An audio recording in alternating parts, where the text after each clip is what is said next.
நீங்க சொல்லலாம் உங்க கதை சேர்க்கிறேன். ஆனா பார்வதி வந்து ரொம்ப அநியாயமா இருக்கு. சப்போர்ட் பண்ணதுமே கொஞ்சம் கூட கடைசி தலைக்கு. நண்பர்கள் அனைவருக்கும் வணக்கம். நேற்று எபிசோடு எல்லாருமே பார்த்துருப்பீங்கன்னு நினைக்கிறேன். அந்த ரேங்கிங் டாஸ்க்ல நிறைய விஷயம் நடந்தது. அதை பத்தி தான் இந்த வீடியோல நம்ம டிஸ்கஸ் பண்ண போறோம். அதுக்கு முன்னாடி இந்த வீடியோக்கு ஒரு லைக் போடுங்க. அதே மாதிரி லைக் போட்டீங்கன்னா ஐப்புன்னு ஒரு ஆப்ஷன் வரும், அதுவும் பண்ணுங்க. அப்பதான் உங்களை மாதிரி பார்க்குற நிறைய பேர்கிட்ட இந்த வீடியோ கொண்டு போய் ரெக்கமெண்டேஷன்ல காட்டும். அதை மட்டும் பண்ணுவீங்கன்னு நம்புறேன். அதே மாதிரி சப்ஸ்கிரைப் பண்ணாமல் இருக்கீங்கன்னா சப்ஸ்கிரைப் பண்ணி வச்சுக்கோங்க. நேற்று எபிசோடை பொறுத்த வரைக்கும் ரொம்ப சின்ன எபிசோடாக இருந்ததுங்க. 48 நிமிஷம் தான் நினைக்கிறேன் முழு எபிசோடு.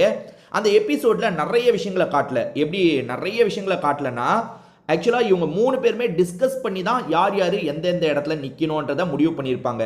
ஆனால் நமக்கு அதெல்லாம் காட்டல. டேரெக்டாக பிக் பாஸ் சொல்கிறாரு, இவங்களுமே ஒவ்வொருத்தராக நிற்க வைக்கிற மாதிரி காமிச்சாங்கல்ல. அதுக்கு முன்னாடி டிஸ்கஷன் நடக்குது. நான் ஏற்கனவே ப்ரோமோவை பார்த்தே சொல்லியிருந்தேன், கண்டிப்பாக கனி அக்கா தான் இவங்க 2 பேரையும் இன்ஃப்ளூயன்ஸ் பண்ணுவாங்க. கனி நினச்சது தான் நடக்கும்னு நான் சொன்னேன் பார்த்தீங்களா, அதே தாங்க நடந்திருக்கு.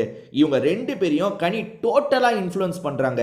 இவனுங்க இன்ஃப்ளூயன்ஸ் ஆகுறாங்க, அப்படி தான் நம்ம சொல்லணும். கனி வந்து இன்ஃப்ளூயன்ஸ் தான் பண்ணுவாங்க. இவங்கள அது எப்படிங்க அப்படி சொல்லுவீங்க? அப்படிலாம் இல்லைங்க. இந்த இடத்துலலாம் இவங்களை நான் ஏற்றுக்க மாட்டேன்னு ஏதாவது பேசணும்ல. அமித்லாம் தண்ட கருமாந்திரவங்க. எதுக்கு இந்த வீட்டுக்கு வந்தாருன்னு ஒன்றும் தெரியல. பிக் பாஸ் வீட்டுக்கு வந்த மாதிரியே வரல. அவர் என்னமோ மாமியார் வீட்டுக்கு வந்த மாதிரி தான் இருக்காரு. என்ன சொன்னாலும் கனி என்ன சொல்லலாம், சரின்றாருங்க. நான் என்ன சொல்றேன்னா, இந்த ஆர்டர்ல ஏகப்பட்ட குழப்பம் இருக்கு. நான் உதாரணத்துக்கு ஒவ்வொன்றா சொல்லவா? சரி, மெச்சூரிட்டி படி தான் நீங்க அந்த ஆர்டரை ஃபிக்ஸ் பண்ணியிருக்கீங்க. மெச்சூரிட்டியில இருந்து குழந்தைத்தனம், இதுக்கு இந்த ஆர்டர்ல தானே இது பண்ணியிருக்கீங்க. ஓகே, சூப்பருங்க. அப்படி பார்த்தா வியானாலாம் டாப் 3ல இருக்கணும். ஏன்னா வியானா என்ன சண்டை போட்டாங்க? மெச்சூரிட்டியா தானே நடந்துக்கிட்டாங்க. நீங்க என்ன சொல்றீங்க? சபரி மெச்சூரிட்டியா நடந்துக்கிட்டாருன்னு சொல்றீங்க, அமைதியா இருந்தாருன்னு சொல்றீங்க, ஃபர்ஸ்ட் பிளேஸை தந்துட்டீங்க. ஓகே, அப்ப வியானாக்கு எதுக்கு 6வது பிளேஸ் கிட்ட தரீங்க? வியானா அப்படி பார்த்தா பெருசா சண்டை பண்ணல. யோசிச்சு பாருங்க, சாண்ட்ரா பிரஜின் கூட வந்தோடனே கோவமா ஆர்குமெண்ட் சண்டைலாம் பண்ணியிருக்காங்க வந்த புதுசுல. சரியா? அப்படி இருக்கும் போது வியானா சண்டையை போடல. வியானா வந்து எப்படி 6வது பிளேஸ் தருவீங்க? அது ஒரு கேள்வி. அப்போ இவங்க மெச்சூரிட்டி ஆர்டர்லாம் பண்ணலங்க, அதெல்லாம் சாக்கு. சரி, அப்படியே மெச்சூரிட்டி ஆர்டர்ல தான் நீங்க பண்ணியிருக்கீங்கன்னா, பார்வதி லாஸ்ட் கூட இருக்கலாம். பார்வதி 13வது இடத்துல இருக்காங்கல்ல, பிரச்சனை இல்லை, லாஸ்ட்ல கூட இருக்கலாம். ஆனா திவாகர் பார்வதிக்கு முன்னாடி தான் இருக்கணும்.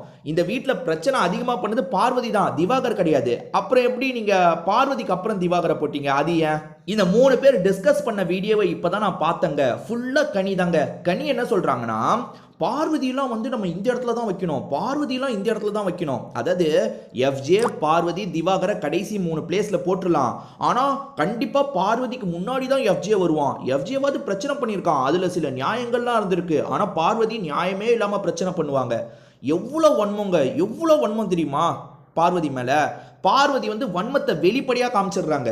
கனி கிட்டலாம் வந்து வெளிப்படையா காமிச்சிடுறாங்க. ஆனா கனி எல்லாத்தையும் உள்ளுக்குள்ளேயே வச்சு சமயம் கிடைக்கும் போது அடி.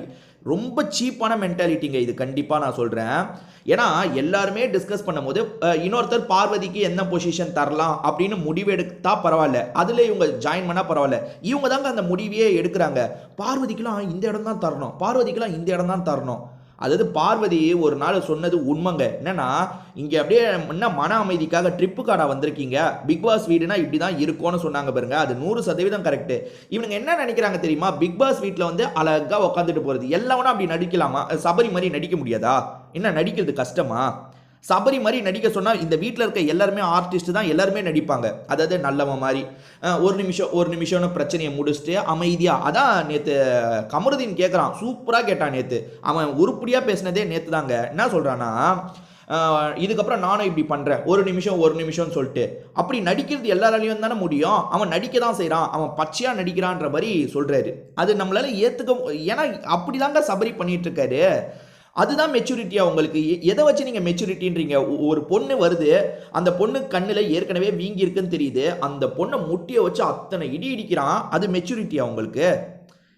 அதாவது வந்து பார்வதி இடத்துலலாம் வேற ஏதாவது பொண்ணு இருந்ததுன்னு வச்சுக்கோங்களேன், அந்த பிரச்சனையை வந்து பயங்கர பிரச்சனையாக மாற்றிருக்கோம். என் கண்ணே ஒன்றால் தான் போச்சு, என்னோட ஹெல்த்தியே ஒன்றால் தான் போச்சுன்னு எவ்வளோ ட்ராமா தெரியுமா பண்ணியிருக்கோம். பார்வதி அதெல்லாம் பண்ணலை. சொல்லப்போனால் அதை பண்ணாமல் விட்டுட்டாங்க. எனக்கு தெரிஞ்சு அதை வச்சு ஸ்கோர் பண்ணியிருக்கணும், இவனை ரெட் கார்டு வாங்க வச்சிருக்கணும். பார்வதி அந்த விஷயத்த பண்ணல. மெச்சூரிட்டினா என்னன்னு உங்களுக்கு புரியுமா என்னன்னு தெரிலங்க. இந்த லிஸ்ட்டில் எனக்கு விருப்பமே கிடையாது. இதை பற்றி நீங்கள் நினைக்கிறதையும் கமெண்ட் செக்ஷனில் சொல்லுங்கங்க.